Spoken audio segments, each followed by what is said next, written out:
আসসালামু আলাইকুম রহমতুল্লাহি অবরকাতুহু।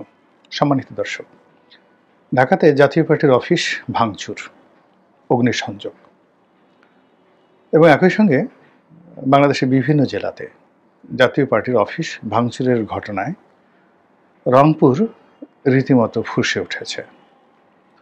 রংপুর বলতে কেবলমাত্র রংপুর শহর নয়, রংপুর বলতে এখানে আপনি বৃহত্তর রংপুর বিভাগকে আপনাকে ভাবতে হবে।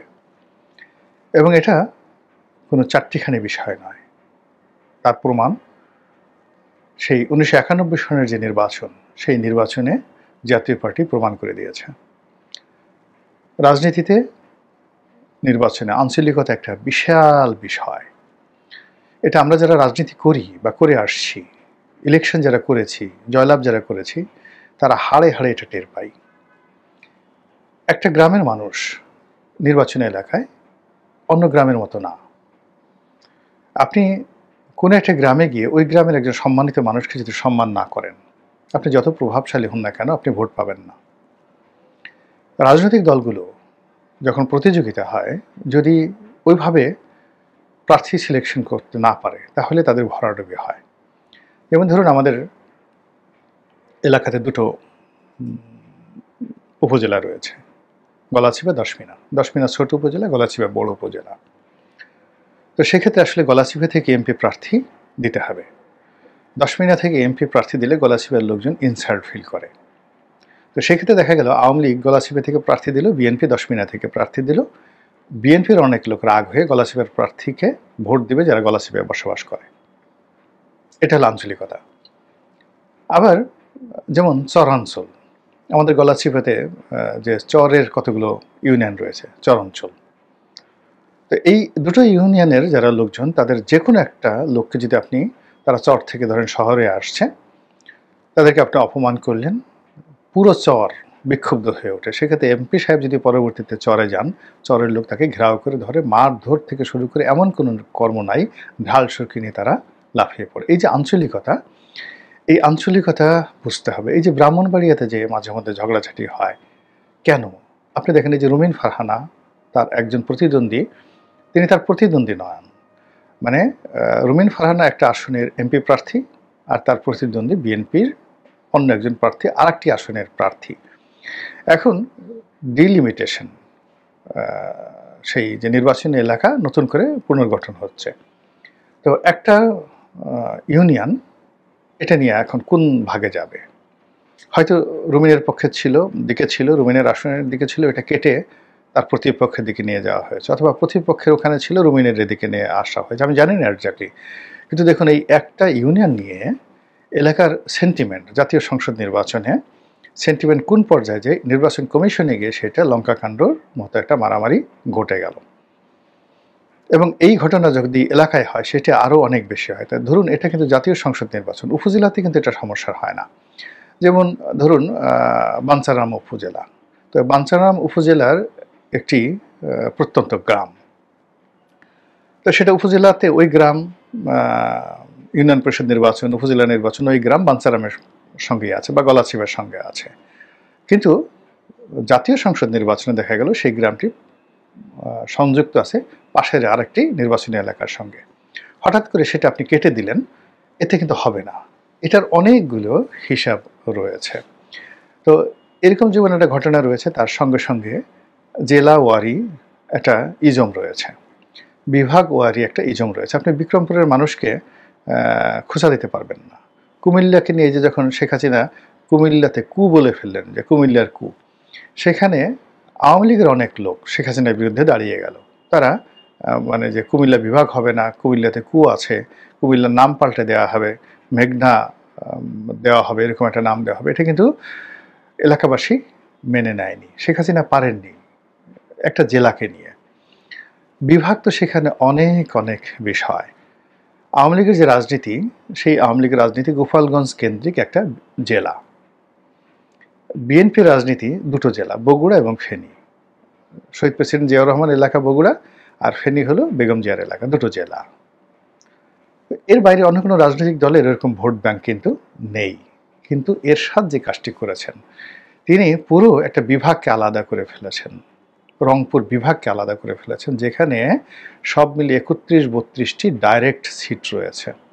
এর সঙ্গে যদি দিনাজপুর যুক্ত হয় তাহলে আরও ধরুন প্রায় কয়েকটি সিট, সব মিলে প্রায় 40টি সিট সেখানে এখনো পর্যন্ত টিল নাও জাতীয় পার্টি এবং লাঙ্গলের অধীন। ঢাকাতে বসে আপনি এটা কল্পনা করতে পারবেন না। আপনি যদি সুন্দরগঞ্জে যান, মানে গাইবান্ধাতে যান, পুরো গাইবান্ধাতে যান, আপনি এরশাদ কি করে গেছেন, মানে কি জাদু করে গেছেন ওটা বুঝতে পারবেন। আপনি যদি কুড়িগ্রামে যান, নীলফামারীতে যান, রংপুরে যান, পঞ্চগড়ে যান, আপনি বুঝতে পারবেন যে ওখানে জাতীয় পার্টির দাপট কতটুকু আছে ইন জেনারেল। আর এই দাপটটি আওয়ামী লীগের জমানাতে সুপ্ত ছিল, অথবা বিএনপি যদি ক্ষমতায় আসে ওটা সুপ্ত থাকবে, কিন্তু যখন নিউট্রাল হয়ে যাবে ওটা তখন সিমেন্টেড হয়ে যাবে, আর যখন বিক্ষুব্ধ হবে ওটা তখন রীতিমতো উত্তাল সাগরে পরিণত হয়ে যাবে। এখন ঢাকা শহরে যেভাবে জিএম কাদেরকে অপমান করা হয়েছে, এরশাদকে যেভাবে অপমান করা হয়েছে, এরশাদের ছবি বা তার যে মুরাল রয়েছে জাতীয় পার্টির অফিসে সেখানে যেভাবে জুতো পেটা করা হয়েছে, সেক্ষেত্রে আমি দেখলাম যে জাতীয় পার্টির যারা লোকজন ঢাকাতে এসে যেভাবে কান্নাকাটি করেছে এবং যেভাবে যেভাবে যাকে বলা হয় আলাদা হয়ে মানে যেভাবে জাতীয় পার্টির নেতৃবৃন্দ ওখানে প্রতিক্রিয়া দেখিয়েছে, বিশ্বাস করেন এই সময়টাতে জাতীয় পার্টিকে ধরা হয় একটা মৃতপ্রায় দল যার কোনো অস্তিত্ব নেই। স্বাভাবিকভাবে যদি হ্যান্ডেল করা হতো ওখানে অন্য কোনো অবস্থা তৈরি হতো না, কিন্তু এই অবমাননাকর একটা পরিস্থিতিতে ফেলে পুরো বিভাগকে যে অপমান করা হলো বা তারা যে অপমানটা নিজের ঘাড়ে নিল, এটা এই মুহূর্তে ডক্টর মোহাম্মদ ইউনূস, বিএনপি, আওয়ামী লীগ কেউ এটাকে প্রশমিত করতে পারবে না। আপনি চিন্তা করেন ওখানে ওয়াজেদ মিয়া সাহেবের, শেখ হাসিনার হাজব্যান্ড, তার বাড়ি, কিন্তু সজীব ওয়াজেদ জয় ওখানে তার যে আধিপত্য এটা বিস্তার করতে পারেনি। ওটা তো তার পৈতৃক দেশ, ওটা এখনো এরশাদের নামে আছে। এবং মানুষ, রাজনীতিতে এমন একটা বিষয়, মানুষ কেন দিনের পর দিন ধরেন জেল খাটে, তারপরে মানুষ রাজনীতি করে, মানুষের ভালোবাসা, এর চেয়ে আকর্ষণীয় কোনো কিছু আর নেই। এই যে ধরুন 88 বছর বয়সে হাসতে হাসতে একজন বয়োবৃদ্ধ লতিফ সিদ্দিকী জেলে গেলেন। কেন গেলেন? মানুষের প্রেমে। কোনো এক জমানাতে তার সঙ্গে বঙ্গবন্ধুর খাতির ছিল, বঙ্গবন্ধুর প্রেম ছিল, তার এলাকাতে কিছু লোক আওয়ামী লীগ করে, তাদের সঙ্গে তার প্রেম, সে প্রেমে মুগ্ধ হয়ে সে জেলে চলে গেল হাসতে হাসতে। আবার মানুষ বংশ পরম্পরা, ওই যে অনেকে দেখেন ঢাকা শহরে থাকে, এটা কি ধরনের কথা, অভিযোগ করে এমপি সাহেব হবে, তারপর তার বউ হবে, তার ছেলে হবে, এটাই ট্রেডিশন। রাজার ছেলে রাজা হবে, মন্ত্রীর ছেলে মন্ত্রী হবে, হাজার হাজার বছর ধরে এই জিনিসটি মানুষের মনোমস্তিষ্কে ঢুকে গেছে। এবং মানুষ এতটা কৃতজ্ঞ যে হৃদয়ের মধ্যে যদি কাউকে তার স্থান দেয়, এটি আস্তে আস্তে আস্তে আস্তে হাজার বছর পরেও পরবর্তী জেনারেশন এই ভালোবাসাটা মানে সিনা থেকে সিনা ধারণ করতে থাকে। আপনি বলুন তো, আবু জেহেল কি আপনার কোনো ক্ষতি করেছে? কেন আপনি তাকে ঘৃণা করেন? আবুল হাবকে কেন অভিশপ্ত? ফেরাউনকে আপনার কি ক্ষতি করেছে? কোন পাকা ধানের মই দিয়েছে? অথবা হযরত মুসা আলাইহিস সালাম আপনার জন্য কি করেছেন? আপনি কেন তাকে ভালোবাসেন? ইব্রাহিম আলাইহিস সালামের নাম শুনলে আপনি কেন তাকে জাতির পিতা মনে করেন?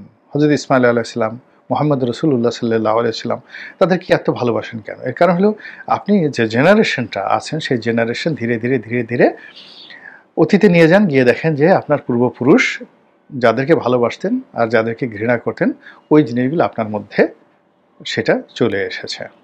একইভাবে যদি কোনো একটি এলাকার মানুষ কাউকে ভালোবাসেন, ও ভালোবাসা মানুষ ফিরিয়ে নেয় না।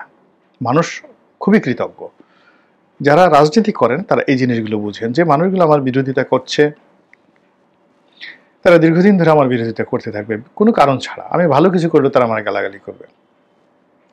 আর যে মানুষগুলো আমাকে ভালোবাসেন তাদের কাছে দুনিয়ার যত কথা বলেন না কেন, যত বদনাম করেন, দুর্নাম করেন, কোনো অবস্থাতেই হবে না, বরং তাদের ভালোবাসা আরও বাড়তে থাকবে।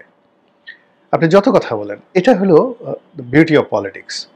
যারা রাজনীতির ভিতরে আবর্তিত হচ্ছেন, ঘূর্ণিপাক খেয়েছেন, তারা এই হিসাবটা বুঝতে পারেন। বুঝতে পারার কারণে তারা দুর্বলতম জায়গাতে কখনো আঘাত করেন না। শেখ হাসিনা প্রাণান্ত চেষ্টা করেছেন সর্বোচ্চ তার ইচ্ছা ছিল এই ঢাকাতে যে চন্দ্রিমা উদ্যানে বা জিয়া উদ্যানে শহীদ প্রেসিডেন্ট জিয়াউর রহমান যে মাজারটি রয়েছে এটিকে সরিয়ে নেওয়ার জন্য সাহস পাননি।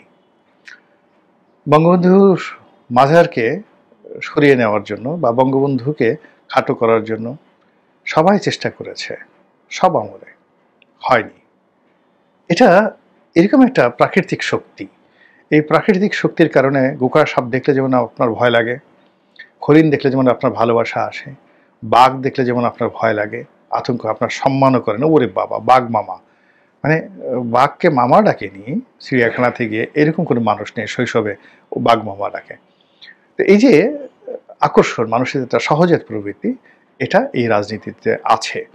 আর এই রাজনীতিতে যদি যে শক্তিটা আছে সেই শক্তিটার কারণে এই মুহূর্তে যদি বঙ্গবন্ধু ধরেন তার প্রভাব টুঙ্গিপাড়াতে, বৃহত্তর ফরিদপুরে, মানে ফরিদপুর, মাদারীপুর, শরীয়তপুর, আলফাডাঙ্গা, এই সকল এলাকা, তারপর বরিশালে, মানে তার আত্মীয় স্বজন যেখানে যেখানে আছেন, এরপর ওখান থেকে চলে যান দক্ষিণাঞ্চল, বাগেরহাট, খুলনা, বিস্তীর্ণ এলাকাতে তার জনপ্রিয়তা রয়েছে, অর্থাৎ পদ্মার ওপারে। আর পদ্মার এপারে যে ঢাকা শহর রয়েছে এখানে মিশ্র। আবার মেঘনার ওপারে গিয়ে, যমুনার ওপারে গিয়ে একটা ভিন্ন পরিবেশ পরিস্থিতি তৈরি হচ্ছে। অর্থাৎ এই যে পদ্মা, মেঘনা, যমুনা, এটার মোহনা রাজনীতিকে বিভক্ত করে ফেলছে। তো সেই দিক থেকে উত্তরবঙ্গ, রংপুর, সেই রংপুরে এরশাদের যে একটা নিভু নিভু অবস্থা আমরা মনে করেছিলাম, এবং আওয়ামী লীগের 15 বছরের ক্রমাগত প্রভাব এবং প্রতিপত্তিতে অনেক জাতীয় পার্টির লোকজন যারা আওয়ামী লীগে চলে এসেছিল তারা আবার সবাই জাতীয় পার্টিতে ফিরে গেল। এবং আপনি দেখলেন না যে এই ঘটনায়, আপনি যাই বলেন না কেন, কিন্তু জিএম কাদের সাহেব, তার মুখে যে হাসি, আপনি লক্ষ্য করলে বুঝতে পারবেন যে তিনি বুঝতে পেরেছেন যে যা ঘটেছে এটা পুরোটাই তার এবং তার পরিবারের পক্ষে এটা ক্যাশ হয়ে গেল। তো এখন এই সময়টিতে এসে কেন, কি কারণে, যে জাতীয় পার্টি কোনো আলোচনার মধ্যেই ছিল না, হয়তো তারা নির্বাচনে দাঁড়াতেই সাহস পেতেন। এবং সর্বশেষ যখন 2024 সনে নির্বাচন হলো, ওখানে এরকম একটা পরিস্থিতি তৈরি হলো, ওখানে রানী নামের একজন তৃতীয় লিঙ্গের প্রার্থী ছিলেন জিএম কাদেরের বিরুদ্ধে। যদি ফেয়ার ইলেকশন হতো তাহলে জিএম কাদের পরাজিত হতেন, আর রানী ওখানে সংসদ সদস্য নির্বাচিত হয়ে তিনি পার্লামেন্টে আসতেন। এই ছিল অবস্থা। তাকে